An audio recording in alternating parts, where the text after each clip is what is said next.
অনেকেরই প্রশ্ন থাকে আমি কেন সিদ্ধ খাবার খাই, এই খাবারগুলো কিভাবে খাই, কেমন লাগে খেতে।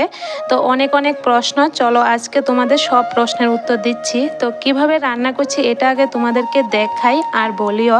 এখানে দেখো বড় সাইজের একটা বাঁধাকপি, যে জায়গাটার মধ্যে মানে বাঁধাকপির যে অংশটার মধ্যে বেশি করে পাতা আছে ওই অংশটা কেটে কিন্তু আমি জলে ভিজিয়ে রেখেছি। আসলে জলে ভিজিয়ে রাখলে যদি পোকামাকড় থাকে বা বালি থাকে এটা বের হয়ে যায়। তারপরে একটা শুকনো মাছও ভিজিয়ে রেখেছিলাম, শুকনো মাছটা দিয়ে একটা ভর্তা বানাবো। আর এখানে দেখো রান্নাটা বসিয়ে দিয়েছি, একদিকে বসিয়ে দিয়েছি বাঁধাকপি সিদ্ধ লবণ আর জল দিয়ে, আরেকদিকে আমি রসুন তারপরে কাঁচা লঙ্কা শুটকিটা একটু ভেজে নিয়েছি, তারপরে পেঁয়াজও দিয়েছি। তো যখন কাঁচা গন্ধটা চলে যায় তখন কিন্তু এটা আর ভাজি না, নামিয়ে নিই। তা আর সাথে দিয়েছিলাম একটু নুন। ভর্তাতে কিন্তু নুনটা পরিমাণ অনুসারে দিতে হয়, যদি একটু নুন বেশি বা কম হয় তাহলে কিন্তু ভর্তার একদম 12টা বেজে যায়, খেতে একদম ভালো লাগে না। তো ভর্তাটা কিন্তু শিলনোড়ার মধ্যে বাটলে আরও বেশি খেতে ভালো হয়, তবে আমি আজকে আর বাটলাম না যেহেতু অনেকটা লেট হয়ে গেছে সকালের খাবার খেতে। তো এখানে দেখো ছেলেকে ডাল আর শুটকির ভর্তা দিয়ে ভাত দিয়ে দিয়েছি, ও নাকি সিদ্ধটা খাবে না।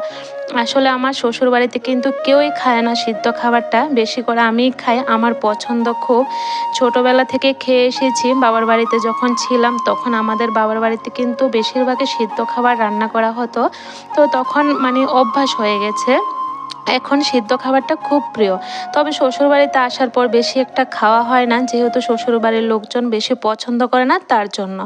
তো এখানে দেখো বাঁধাকপিটা সিদ্ধ হয়ে গেছে, এখন নিয়ে নিলাম বেশি করে সিদ্ধটা নিয়েছি, একটু জলও নিয়েছি। এই যে সিদ্ধ ঝোলটা এটা খেতে কিন্তু দারুণ লাগে ভাতের সাথে।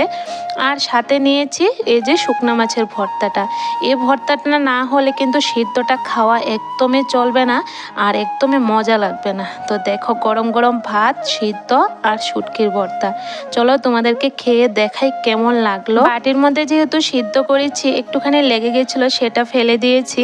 আর জানো তো বন্ধুরা, এই খাবারটা কিন্তু খুব হেলদি একটা খাবার, খেতেও মুখে রুচি আনে। যখন দেখবে মুখে কোনো রুচি নেই, কোনো খাবার ভালো লাগছে না, তখন এভাবে রান্না করে খেয়ে দেখো, দারুণ লাগে। হয়তো দেখতে একটু অন্যরকম লাগছে, বাজে লাগছে, তবে খেতে সত্যি বলছি দারুণ লাগে। তোমরা চাইলে অনেক রকমের সবজি দিয়েও কিন্তু সিদ্ধ করতে পারো, তবে আমার বাঁধাকপির সিদ্ধটাই বেশি প্রিয়, তার জন্য এটাই খেলাম। আমি কিন্তু অনেক রকমের সবজিও সিদ্ধ খাই। আর সাথে কিন্তু ভর্তাটা অবশ্যই বানাবে, ভর্তাটা সাথে না হলে একদমই খাবারটা কিন্তু জমবে না। তো চলো আজকের ভিডিওটা এ পর্যন্ত রাখি, ছোট্ট একটা ব্লগ, কেমন লাগলো জানি।